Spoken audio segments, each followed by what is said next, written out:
Selanjutnya saya akan memaparkan uh, tentang varicella, di mana varicella sendiri itu pada identifikasi pasiennya banyak pada anak-anak sekitar 80-90% dan dewasa itu sebanyak 2-10%. Untuk keluhan utama biasanya datang dengan keluhan lepuh-lepuh kecil berwarna kemerahan. Lalu untuk keluhan tambahannya dapat disertai rasa gatal. Pada varicella ini terdapat gejala, yaitu gejala prodromal seperti adanya demam, nyeri kepala, lalu malaise biasanya pada 1-2 hari. Lalu setelah gejala prodromal itu akan timbul erupsi berupa papul eritema yang beberapa jam itu akan berubah menjadi vesikel. Biasanya dalam waktu 12-14 jam itu akan berubah menjadi vesikel. Vesikelnya itu berbentuk seperti tetesan embun dengan dasarnya itu dasarnya kemerahan atau eritem. Lalu nanti vesikel itu akan berubah menjadi keruh dalam waktu 2 hari dan akan menyebabkan menjadi pustul. Lalu lama-kelamaan dia juga dapat timbul krusta dalam waktu 2-12 hari. Setelah itu kalau krustanya lepas, biasa dalam waktu 1-3 minggu, sebagian itu ada yang sembuh, tidak meninggalkan bekas, dan sebagian ada yang membentuk menjadi scar. Masa penularan dari varicella ini yaitu 7 hari dari gejala itu timbul. Untuk predileksinya biasanya pada bagian mukosa dan bagian kulit. Biasanya itu pada sentral tubuh seperti pada badan, sentrifugal pada wajah, lalu dapat menyerang selaput mata, mulut. Lalu selanjutnya untuk diagnosis bandingnya, yang pertama ini ada varicella, kedua ada variola, yang ketiga ada herpes zoster. Untuk variola sendiri itu biasanya dikarenakan oleh virus Pox. Penularannya juga melalui aerogen. Untuk gejala klinisnya dia juga ada gejala prodromalnya seperti adanya nyeri otot, nyeri kepala, demam, malaise, menggigil, lemas, muntah. Itu biasanya 3-4 hari. Lalu dapat juga timbul ada timbul berapa stadium, yaitu stadium makulopapular. Dia akan membentuk makula yang eritem.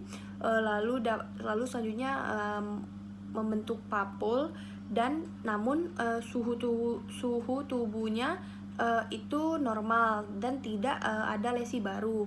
Lalu untuk stadium berikutnya itu ada stadium vesiko-pustula, di mana dari vesikel akan menyebabkan pustul dan suhu tubuhnya itu meningkat. Lalu pada stadium yang terakhir itu adalah stadium resolusi, di mana pada 2 minggu akan menyebabkan menjadi krusta, lalu suhu tubuhnya itu menjadi turun dan dapat menyebabkan timbul sikatrik. Biasanya predileksinya itu pada bagian perifer tubuh, pada wajah, pada ekstremitas, pada tangan, dan pada kaki.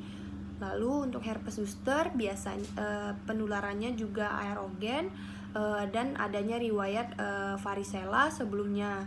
Untuk gejala klinisnya juga ada gejala prodromalnya seperti nyeri otot, nyeri sendi, sakit kepala, demam. Lalu dia tuh bisa mengenai satu dermatom, dan nyerinya itu unilateral pada dermatom yang terkena saja. Bisa nyeri dan bisa jadi juga rasa terbakar. Lalu bentukan dari lesinya itu adalah lesi makula eritem yang akan menyebabkan menjadi makula, lalu akan menimbulkan vesikel yang jernih dan berkelompok. Lalu itu biasanya berlangsung selama 3-5 hari. Lalu akan menyebabkan vesikelnya itu menjadi keruh dan keruh sehingga dapat pecah dan dapat menimbulkan krusta. Dan erupsi kulit ini dapat terjadi cukup lama, yaitu 2-4 minggu. Biasanya predileksinya itu satu dermatom yang terkena. Biasanya bisa pada mata, daerah frontal sampai orbita atau regiotorak. Untuk pemeriksaan penunjang dapat dilakukan Zhang test, di mana Zhang test itu biasanya diperiksa pada vesiko bulosa, namun dapat menyingkirkan untuk karena virus pada herpes zoster atau varicella. Dapat juga diperiksa IgE dari virusnya. Untuk tata laksananya sendiri ada non farmakologi dan farmakologi. Untuk non farmakologinya kita menjelaskan bahwa penyakit ini menular. Biasanya dikarenakan ada kontak dengan orang yang menderita, atau lebih sering karena orang itu serumah. Jadi faktor pencetusnya itu. Lalu dapat memberikan edukasi, jangan digaruk bintil lepuh-lepuh kemerahannya itu, karena akan menimbulkan bekas luka. Lalu minta juga pasien untuk istirahat yang cukup dan makan makanan yang bergizi. Lalu untuk farmakologinya dapat diberikan antipiretik dan analgesik seperti paracetamol 3 kali 500 mg. Dapat diberikan 3-5 hari. Lalu apabila gejalanya masih, dapat diberikan jika perlu. Lalu dapat juga diberikan antihistamin untuk mengurangi gatalnya, untuk mengurangi pruritusnya. Dapat diberikan pada generasi atau golongan H1, yaitu yang mempunyai efek sedatif, di mana lebih poten untuk mengatasi gatal yang berat, namun mempunyai efek sedasi. Dapat diberikan chlorpheniramine maleat dengan dosis 3 kali 4 mg.